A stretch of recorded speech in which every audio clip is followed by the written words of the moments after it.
What is good and what is up, y'all? It's your boy here, Jay, back and not better than ever with another episode of Chargers Banter as the Chargers are absolutely embarrassed in the playoffs once again.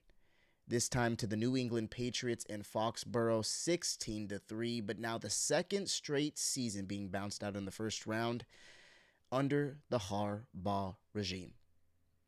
It's hard, guys. It's hard being a Chargers fan. But we're going to get all right into it right here. I've had some days to debrief. I've had some things to think about and say to you guys. Let's get to it all right here on this last episode of Chargers Banter before we hit the offseason.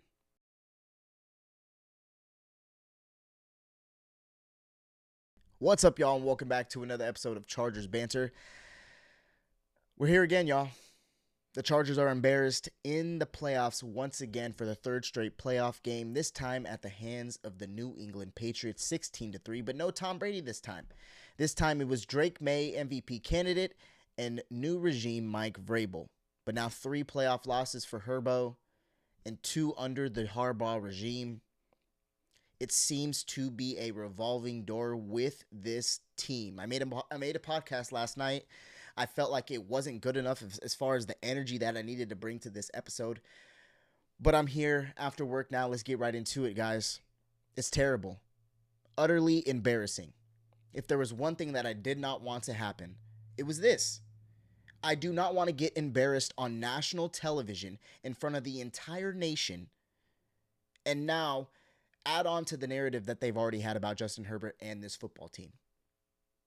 Now I have to go through another offseason of continuing to listen to BS about people talking about this team like they know them. The one thing I am okay about happening on national television is the fact that everybody gets to see how bad and abysmal our offensive line has been, not just this game, this past Sunday, but this entire season. And with that, breaking news, obviously a couple days ago, that Greg Roman and Mike Devlin have both been relieved of their duties and fired. Thank you, Lord. Praise the Lord. We get to rejoice as Chargers fans that we get to absolutely remove ourselves from the cancer that is Greg Roman, the terrorist that is Greg Roman.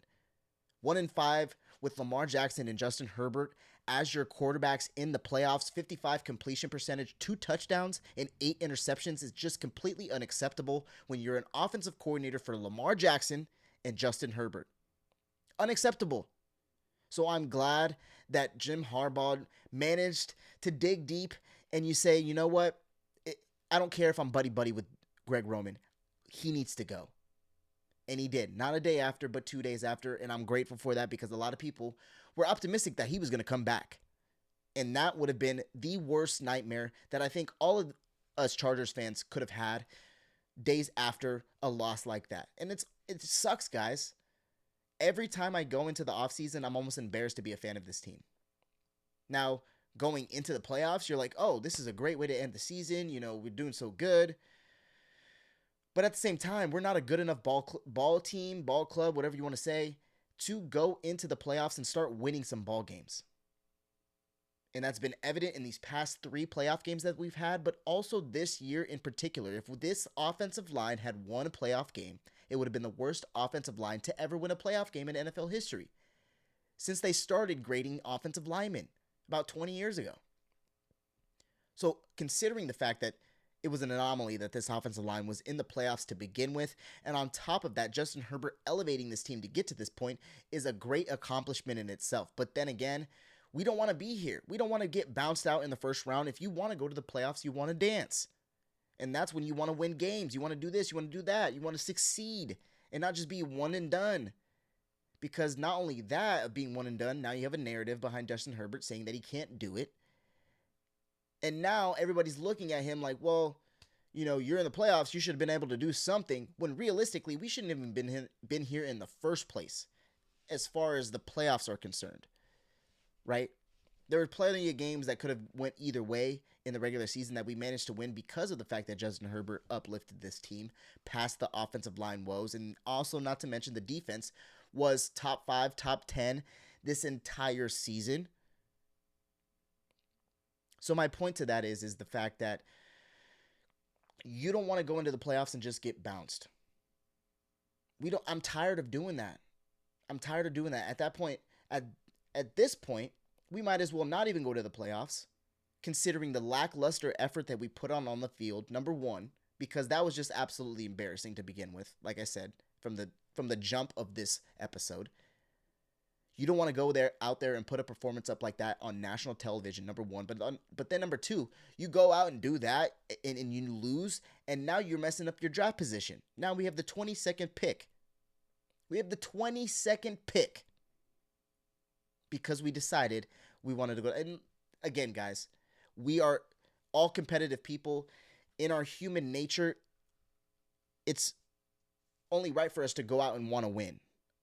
So I understand that you don't want to ever tank. You don't want to ever go in that direction. There's definitely teams that are in that area right now. Browns, Titans, Dolphins. I mean, there's tons of teams right now that are in this boat of just absolutely hell.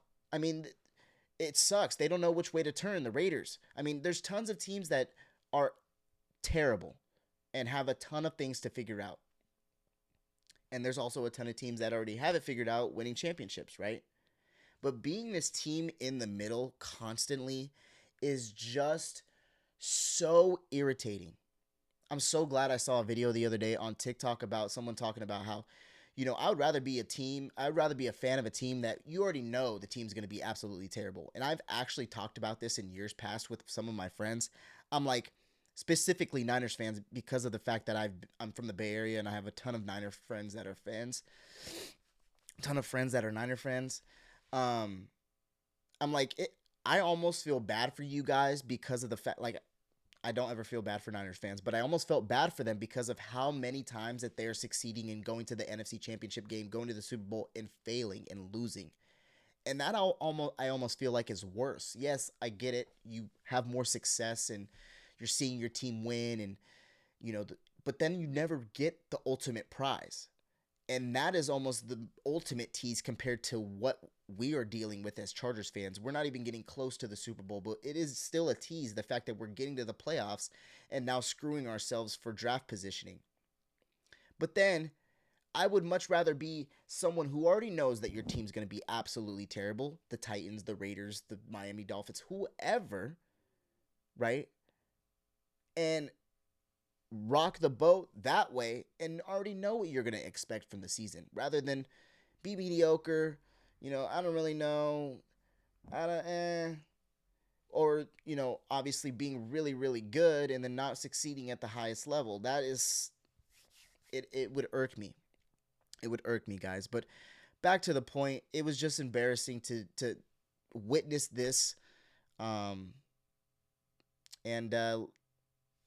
we're going to have to reboot, recoup, and bring it back all next season and see what we can do with 3 more years of Jim Harbaugh, because it just sucks. It's leaving a bad taste in my mouth. Obviously, there's tons of stuff to look forward to in the future, but it just left a bad taste after it felt like such a great season and so much optimism. But let's get right into it, guys. We're going to get into a little quick review of this past Sunday, and then obviously quickly, flip the page of this season, close the door, close the book, whatever phrase you want to use, and then, like I said, look forward into the future and start talking about the more positive things that we can look forward to coming this offseason and into next season. So let's get into it. Another year, same BS.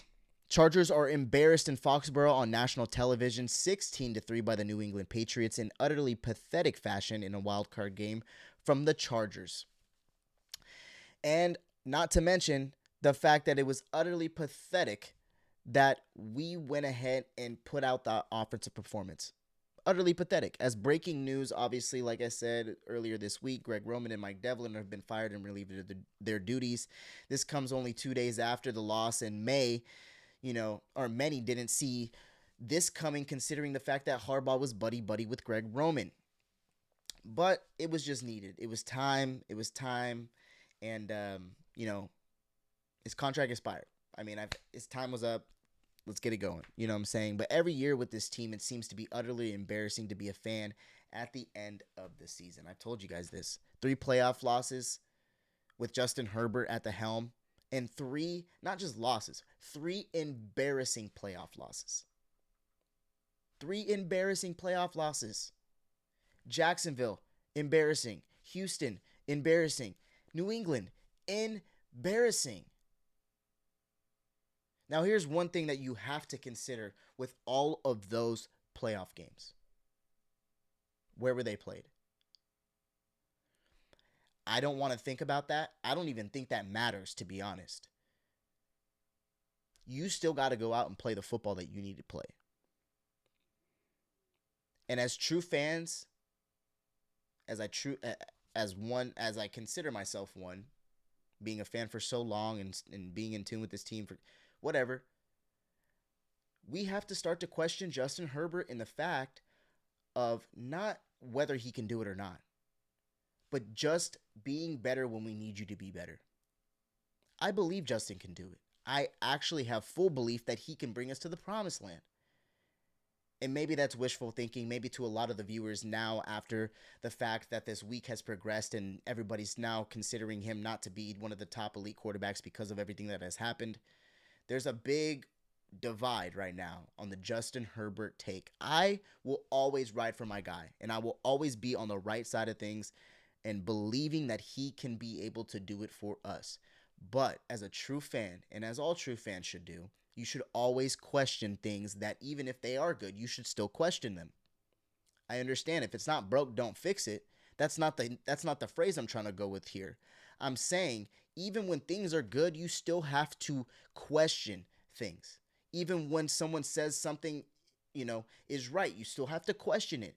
Even if someone is right, you still have to question it. Just like in any relationship, in any conversation, in anything, right? Just because it's right doesn't mean that there isn't a wrong side to it. So my point to that is the fact that I always have believed in Justin Herbert. I think that he can do it, but he has to be better when it matters most. And even he will admit that.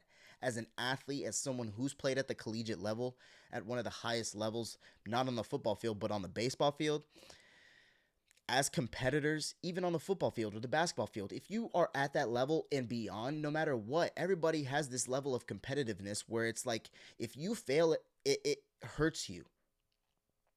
It's not like you get to go home after high school, after you had a bad practice, start eating ice cream and not really give a fuck.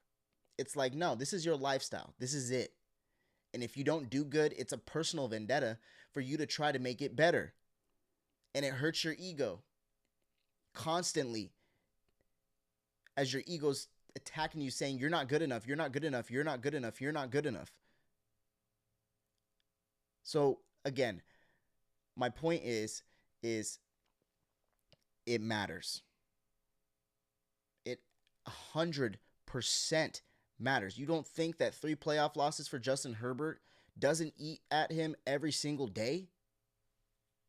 It does, guys. But I believe in him. I will continue to believe in him. And I'm not going to stray away in the belief, because this is my guy. We're going to ride for him. But he has to be better. He has to. If there was one thing I asked this past weekend, is that if we get beat, okay, fine. These teams are good, but just don't get embarrassed on national television, not to mention the narrative going around with Justin Herbert in the playoff games. And they did just that. Having Herbert damn near killed out there on the O-line, giving him 6 sacks. 6 sacks. After a couple weeks ago, he just got sacked a career high 7 times. You would think that there would be a little bit more incentive towards protecting the quarterback. 6 TFLs, 31 total pressures. 31. Guys, that's just not okay. 31 times? The dude only dropped back 44 times, being pressured in 58% of his dropbacks, 31 out of 44 times. Only person to face more pressure since 2020 was Josh Johnson on the Commanders when he had the 73.3% pressure rate in the NFC Championship game. They also had 11 QB hits, a forced fumble. Just embarrassing, y'all. That can't happen. These are grown men getting paid millions of dollars to protect somebody else. And they're literally failing at it and still getting paid. I'm not saying that they shouldn't get paid or anything like that. I'm just saying, like, get that through your head. They're getting paid for being ass. We can get somebody else off the street corner that can block better than half of these dudes. I'm being sarcastic, but you get my point. There is no way in hell you come to work each and every day and you fail at your job. You fail at your job. Name another job where you come in 9 times out of 10, 9 days out of the 10 days, and you fail every single fucking day. And then all of a sudden, you're still getting paid. Name another job where that happens. It doesn't. It doesn't fucking happen. Again, as our O-line, job is to protect. Failed at that. And does that not embarrass you or hurt your ego as an athlete, like I had meant to do earlier? Herbert is getting killed out there, but what also, doesn't help is the fact that you have an offensive coordinator who is absolutely abysmal and incompetent to do creative style play calling, considering the fact that we don't have the personnel that we had in week 1, and you're still calling the same goddamn plays week 1 that you're calling in the playoffs. Zero creativity. I even heard Steve Smith get on a podcast talking about you having 2 receivers run, shallow routes and 2 receivers run deep routes. That's high school, elementary level playbook. And you don't think that defenses are going to tee off on that? You don't think grown men are going to tee off on that? Not to mention the fact that I'm on another podcast. I'm watching Tom Brady. He's talking about how, yeah, he was good when he was in his 20s. When he was 30s, he was even better. But when he was in his 40s, he was absolutely unreal. Absolutely unreal. So my point to that is, guys, is these guys are older. Becton is a former Super Bowl. How you get worse? My point is how you get worse is insane to me. Is insane to me. And I understand Greg Roman isn't helping whatsoever, but like I've lamented towards on podcasts before, if you don't know who you're blocking, block the man in front of you. I'm watching all 22 film, and there was this one play that in particular absolutely drove me up the wall. They had 6 rushing, we had 5 down, they had 6 down linemen, we had 5 guys blocking. Okay. They show blitz, but what the 3 middle guys end up doing is the D tackle, nose, and D tackle all go. But then they stop halfway and end up getting coverage or dropping back in coverage. Well, while this is happening, because Herbert sees something while he's doing, his checks and his reads, he kills the play back to 1. So he goes kill. Switches it back to the first play, and then you go in and you peep at Bradley Bozeman. He continues to point.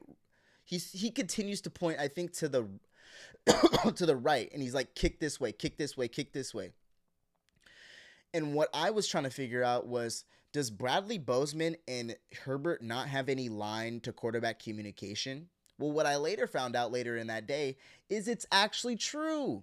Even when Lamar Jackson was at the quarterback position, when Greg Roman was at the offensive coordinator helm in Baltimore, he had no say over the line protections. So all line protection is all either based off the play or Greg Roman calling it from his headset. Herbert can't switch it, can't do anything. It's all Greg Roman. And so my thing is if Justin Herbert is smarter than 90% of these guys, not just on the line, but in the offense, why aren't you having him not just kill the play, but switch the coverages of the blocking schemes of the line? It's flabbergasting. It doesn't make sense, because when you understand that you have a quarterback like Justin Herbert or a quarterback like Lamar Jackson and you want him to be the best quarterback possible, you don't do stuff to limit him. And that's exactly what he was doing in Justin Herbert, not only limiting him, but now because he can't even switch it on himself, he doesn't know where these guys are going to be going. because the line is talking to them amongst themselves. They're going to do their own thing, and now Justin Herbert has just got to figure out where the fuck the pressure is going to be coming from, which is a shit show 9 times out of 10, and it is exactly what we see on tape every single time. Guys, it's just a lot. It's just a lot. I'm glad Greg Roman is off of our team. Like I said, 1 for 5 with Lamar and Herbert at the quarterback position in the playoffs. 55% completion percentage, 2 TDs and 8 interceptions. Awful. Awful, awful, awful. It's frustrating to say the least and doesn't make any sense as Herbert tried to do what he could, y'all. He tried to do what he could with the line that he had, but let's get into the stats as Herbert was 19 for 31, 159, 25 QBR, 74.5 passer rating, and did have some opportunities and windows, but when you are pressured and rushed, everything is flawed in your game. Everything. Herbert was also the leading rusher for the 8th game this season. Yes, there were 7 other games this season that he was the leading rusher for this team. 10 for 57 yards as Kamani Vidal took the load for the running backs after Amarion, who had 1 carry, ended up being, shut down after they saw what he was capable of after 1 carry. They shut him down. I don't know if it was Harbaugh say or the team say, doctors, I don't know. But they decided, no Amarion Hampton for this game, so Kamani Vidal took the load as he had 11 carries for 31 yards. But Herb was our leading rusher with 57 yards. Even all of our receivers had rather lackluster games, 3 catches or less, or 32 yards or less. As our leading receiver was Ladd with 3 receptions for 32 yards. Aronde had 3 receptions for 30 yards. Slayer had 3 receptions for 25 yards. Kamani and Trey both had 2 receptions for 20 yards, and QJ had 3 receptions for 20 yards. Just an all-around porous day. A bad day to have a bad day, because you don't want to have a bad day in the playoffs. You don't. All that being said about how abysmal our O-line and play calling is very true. But we also need to look at Herbert, guys. As a true fan, like I had said, we need to consider the fact that there were some opportunities that Herbert could go ahead and get us, some points here and there. It was a bit of a risky decision to go for it on 4th and 2 after we had just gotten a turnover inside of their 10-yard line. I don't believe that was the right decision early on in the game. You kick a field goal there, you switch the momentum. I think that changes the trajectory of the game, but that's neither here nor there. I just think that you don't want to go back reverting to Brandon Staley days, trying to pressure. It's like you need to slow Herbert down. Every time he gets into the playoffs, it's always speeding him up. So can we do the complete opposite? Please? He needs to be better when it matters most in the playoffs, and now his 0-3 in the playoffs, just completely unacceptable. He's uplifting this team to the playoffs and then has bad performances, rightfully so, under crazy circumstances. And yes, we can't expect him to be Superman every game, but that's why you get paid the big bucks. And every loss is on him. That's just how it is, guys. When you get paid the big bucks and you're the quarterback of the team, every loss is on you. And this, I don't believe it either, but 2 TDs through 3 playoff games is just not okay. Even Herbert would admit he needs to be better, not because he's a good guy or, this or that. He's a competitor at the highest level. So that's why he's telling you he needs to be better. It's not because he's trying to be a good media guy, even though he is a good media guy. He needs to be better, and he will even admit that. If you don't think that these performances eat him alive or irk him every single year, then you're sadly mistaken. He thinks about how he could be better regardless of what the circumstances are. We could have most definitely won one of the 3 playoff games that we had played with him at quarterback in the playoffs. But yes, the circumstances were crazy, but you still got to find a way to win the game, guys. In the end, I'm going to ride for my dog Herbert. And yes, there is a comparison to Peyton Manning where they didn't win their first 3 playoff games, but you don't even want to be in that conversation, guys. Peyton is a hard guy, a hard player to fill, hard shoes to fill, Hall of Fame player. I mean, that's just a ton of accolades, not to mention the fact that if he doesn't get this next playoff win, they'll be like, oh, you're not Peyton Manning and this and that. You just don't want to get into that narrative, that comparison, right?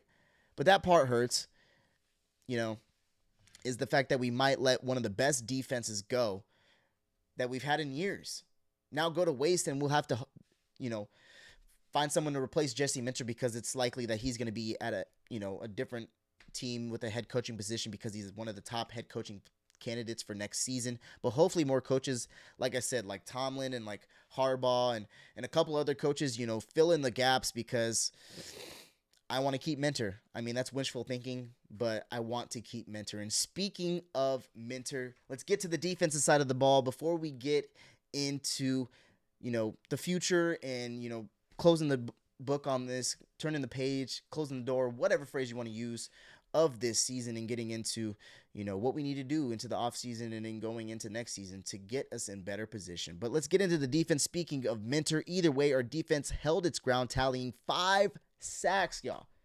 So even if we didn't have an offensive game, a great offensive game, our defense showed up, and that's what hurts the most is the fact that you limited a very good offense in Mike Vrabel, Stephon Diggs, MVP candidate Drake May, who had a solid game.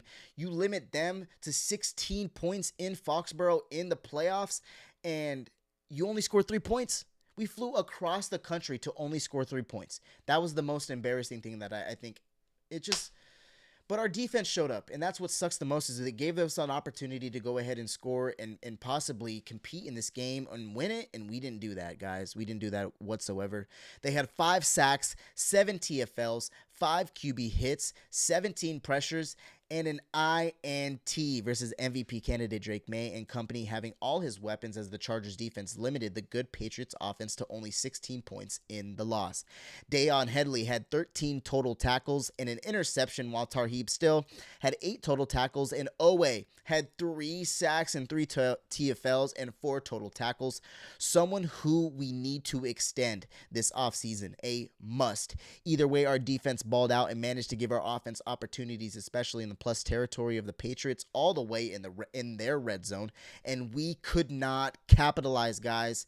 Even went for it on 4th and 2 in the red zone in the first quarter instead of kicking the field goal for 3 points. Later it probably wouldn't have mattered, but the momentum would have swung in a different direction for the Patriots. Might have even felt more rushed about having to, get some points on the board and not having their best day. But May still had a day, going 17 for 29, 268, a touchdown and an interception, while also being the leading rusher as well for his team, going 10 rushes for 66 yards, while sacked 5 times. He had a QBR of 68.8 and a passer rating of 86.6. Reasons why he's in the MVP conversation, while his running back tandem also had solid days, as Stevenson had 10 for 53, but was the leading receiver as well, having 3 receptions for 75 yards, and Henderson 9 rushes for 27 yards and also a reception for 9 yards. His weapons also had a decent day. Booty had 4 receptions for 66 yards. Hunter Henry, former Charger, felt great to go ahead and get 3 receptions for 64 yards and a touchdown. I bet that felt amazing. And Chisholm, 1 reception for 20 yards, and Diggs, 2 receptions for 16 yards. And their kicker, rookie Andy Borregales, also went 3 for 3 from field goals and 1 for 1 with extra points. But all in all, this Patriots team did their job and did what they needed to do to win the game, and they took it, right? Every opportunity, they took it, and they got it. It was unfortunate that it happened, but like I had said, history in Foxbourough does not favor the Chargers, or facing the Patriots in the playoffs is also not favoring us. We really have to sit and think about this and, what are we going to do and what direction are we going to go and try and rebound and imagine this new beginning for this Chargers team, and rather it's a beginning and not an end, because I feel like a lot of how this season ended, it feels like, this is the end of this is the end of that. Yeah, I get it. But there's so much to look forward to. We're getting our 2 tackles back, right? We're going to extend, hopefully Tony Jefferson, Keenan Allen, or not extend, but re-sign Tony Jefferson and Keenan Allen, extend Owe, extend Thule. I mean, there's a lot of more positive. Marion's going to be healthy. Najee's going to be back. Hopefully things can work out, right? And we stay healthy. That's the main thing. We stay healthy. But looking at it from the broader landscape, we should have never been here to begin with. This O-line was the reason. And if we had won this, we would have been the worst O-line to ever win a ball game in the playoffs. Also, we lost our left and right tackles this season, ending injuries, and Herbert managed to win several games for us, but just couldn't do it one more time in the playoffs, which is the grand scheme of things, and it's okay. Yes, it sucks, but we are never going anywhere until we figure that out, obviously, and Herbert, figures himself out. And we, most likely, would have lost in the next week in the next round anyways. And we weren't going to go anywhere. But that's just the real part about it, guys, is we need to continue to progress and rebuild, right? So Now it's time to close the door, close the book on this past season. It was tough season. But now on to the off season and what we need to do going forward, to hopefully, repeat essentially what we did this season and the successes, but then also build off the negatives and build on the successes too, right? You want to build off, of the successes, but also, turn the pages on the negatives and learn from those things and see if we can manage to be better, in different facets of this team. But like I said, guys, it's time to turn the page and, get that season out of the way, get that bad taste out of our mouth, and let's look forward now. Let's look forward. So, how do we bounce back and how do we continue to move forward? We recoup and manage to get rid of the cancers. Like I said, Greg Roman is gone and obviously Devlin gone. Go ahead and get rid of Bradley Bozeman. Next, cut J.K. Scott, cut Becton. Those are the three guys please go ahead and cut. Possibly say goodbye to Khalil Mack and draft a guard or tackle who we can switch to guard or center for our O-line at pick number 22. Proceed to draft O-line for the next 4 rounds. I'm not kidding, guys. Please.